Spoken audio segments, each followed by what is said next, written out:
Let's go on over to the SEC and talk about Oklahoma beating Auburn in a game that, let's be honest, I thought was closer, I thought ended up closer than I expected. I thought Oklahoma would kind of have their way a little bit more here. Man, I know people are upset about the officiating in this one, and I understand it. We didn't talk about that in the Miami game either. I thought they blew that one play dead that Miami would have gone up 20-0. But on to the SEC. Oklahoma outlasts Auburn. Cole, I don't know if you want to talk about officiating or not, but you can talk about anything you want to. You're the SEC guy, so this is your floor. I'll bring up officiating later. Oklahoma's defense set a record on Saturday. I think that needs to be very prevalent. They had 10 sacks. And honestly, you can include 11 because of our Mason Thomas gets that safety in the end zone, which is a safety, not a sack, but still 10 sacks in the day. That's a school record for a defense that's being called by the head coach that bet on himself. If he knew that this was going to be a long season and his final hoorah going to go down swinging in his advantages, and it worked.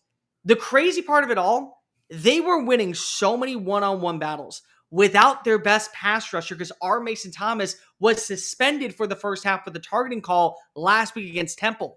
So even without their best pass rusher, they were getting into Jackson Arnold's face. Now, credit the offensive line for as bad as it looked for Auburn.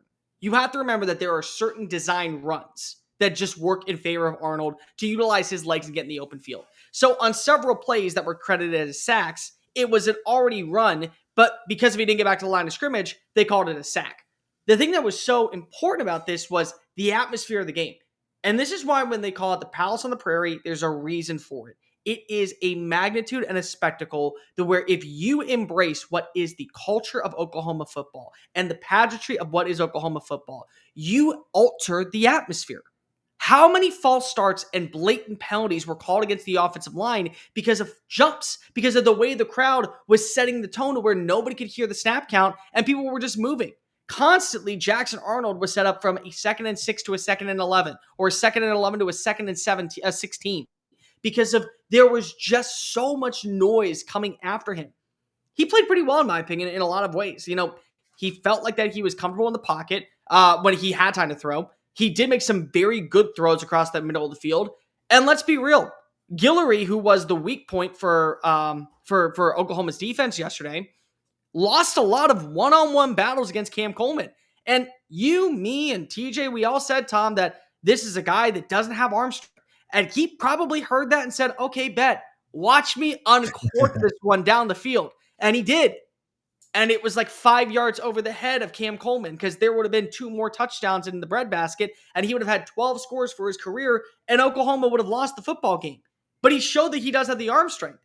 Jackson Arnold also stayed in the pocket, and knowing that his offensive line couldn't protect him, he was able to deliver a performance that was at least serviceable. You felt like that they did something that was manageable to keep this thing interesting. You let a scoring drive. And you let a scoring drive after what should have been a pass interference call on the play with Eric Singleton to Cam Coleman on the pass, but still was able to get down there, and Malcolm Simmons runs it in for a 4-yard score.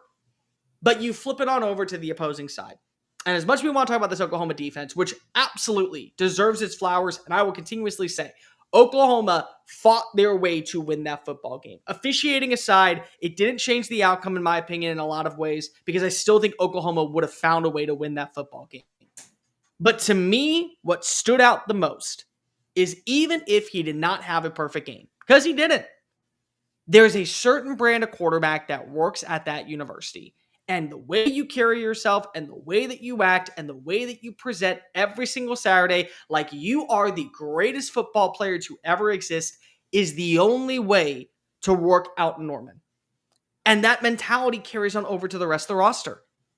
John Mateer acts that way, and John Mateer plays that way. And John Mateer never panicked, never felt flustered, never wavered, made a lot of opportunities, created second chances for himself, continued to fight, looked this great Auburn defense in the face and said, come at me, bro. And they did, and he fought back. And then knowing with the game on the line for him to be able to just dive just enough forward and put that ball into the end zone, it speaks incredible volume about who he is as a playmaker and how his persona represents and relishes over the rest of this offense. Like if you're telling me right now, college football, I get one drive to go ahead and win $1 million, but I get to pick my quarterback. The rest of the roster, I don't get to choose. I get to pick my quarterback. John Mateer's in his own category simply because of mentality and the way that he plays. And you did get to see a little bit more growth at the wide receiver position. You now know that Isaiah Satenga can be a really good difference maker. Outside the touchdown play, he still had over 100 plus receiving yards and 5 catches. You're going to get back a healthy Giovanni Gibson at some point. Keontae Lewis, who came on in from the FCS level, had a big time catch. Deion Burks has gotten more acclimated to Ben Arbuckle's system. Kanik, the tight end, has looked really good, even though it wasn't a perfect day for him yesterday. So Oklahoma, the fact that we glossed over their weaponry is certainly a thing that you got to wonder about, but you still feel pretty confident that they can get the job done. And they have a quarterback that is an upgrade over what was here last season. And ultimately, the thing that really differs between Jackson Arnold and John Mateer's play, other than just a couple of fits in Ben Arbuckle's system, it's the attitude. One has it and the other one doesn't. And that's why it didn't work last year and why it's working this year. You got to be able to run the football.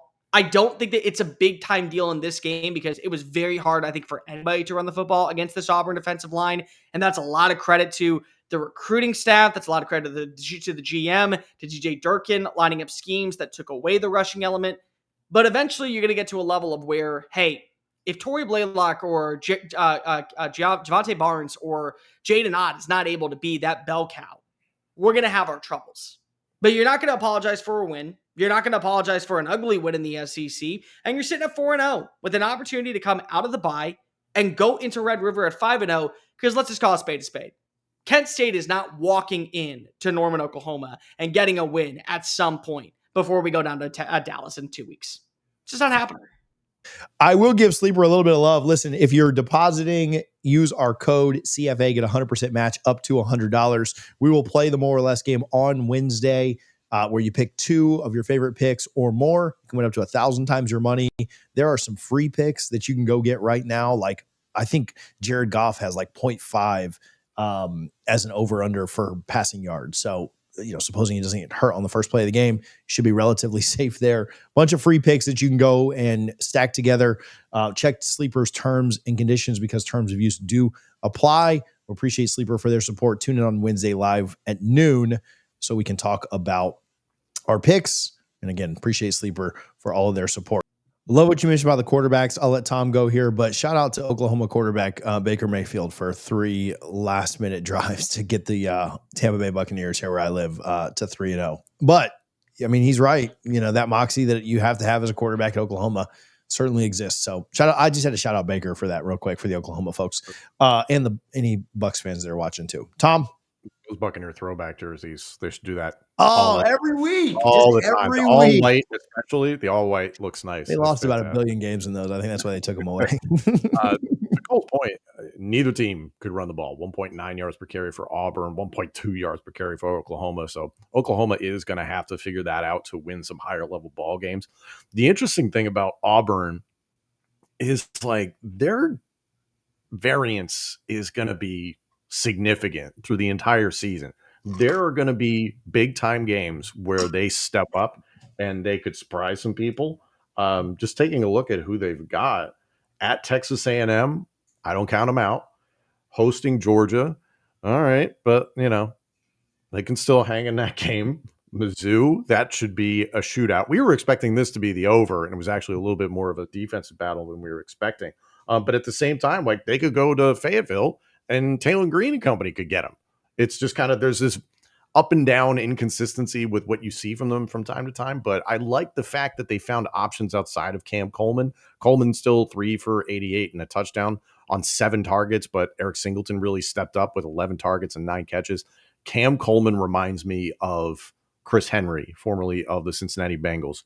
Tall, long, fast, can high point the football, makes it virtually impossible for you to play defense against the true freshman. Like he is going to be something really special. I don't know if I put him in Jeremiah Smith territory just yet, but he's well on his way. Credit to Jackson Arnold walking off the field with his head held high and saying stuff to the fans on his way out. You wish you were me. I'm like, great. So all these things we heard about him being maybe a little bit sensitive during the offseason, it was like, he hung in there. He didn't quit this entire game. So give him a lot of credit walking into the stadium where he had so many struggles last year. Oklahoma, it's incredibly impressive what they've been able to do defensively. And it's so fascinating. Brent Venables, we talked about through the entire offseason, hot seat. Now no one's talking about that.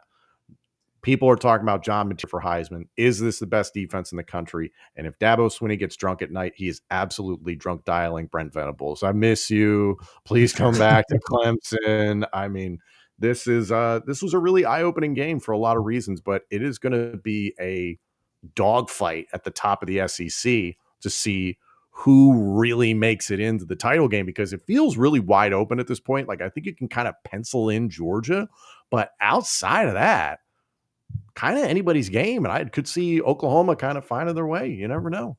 You can pencil them in, but it's a good thing you have an eraser, because all it takes is one bad performance against Alabama, against Auburn, against Florida, even for that matter, and you're right back at square one. I mean, it could happen that way. What I will say is, before we go any further, I agree with Tom on everything when it comes to Auburn. Auburn controls its destiny. There was a lot of good in that game, a lot of bad in that game, a lot of bad in that game, but a lot of good in that game, to where they could go into Kyle Field next week and find a way to get an upset win. They could go into Fayetteville and find a way to get a massive victory. They could also lose to Vanderbilt on the road. They could also lose to Mizzou at home. They could also get blown out by Georgia. All things are possible. How they respond from this loss is going to tell a lot about this team. I think it does speak volume of where this roster is. They have one of the best receiver rooms in the core. You didn't even mention Horatio Fields, who, again, has truly exceptionalized himself as a quality number 3 receiver. For Oklahoma, there was some good in this game. There was a lot of bad in this game, too. Like, let's not sugarcoat it. There was a lot of things that you need to get cleaned up. The thing that I wonder about, and this is where I got to make sure that I talk to Oklahoma fans and hold your hand, it's a signature win. It's a great win. The win against Michigan now looks better because of the way they performed. So now you got 2 signature wins underneath Brent Venables. I got to adjust your lenses and slightly turn you towards past October 11th. Because past October 11th, you still have one of the toughest schedules in college football, to where you may still end up going 7-5. It is a possibility if you don't get some things cleaned up. But right now, be high as a kite. You're a top 10 team in college football, and you look like a top 10 team in college football. Even when you make your mistakes, you find a way to correct them. And that's what top 10 teams are able to do. Correct the correctable and not have the self-inflicting wounds. High as a kite is Johnny Manziel. Mateer goes to church. Big difference.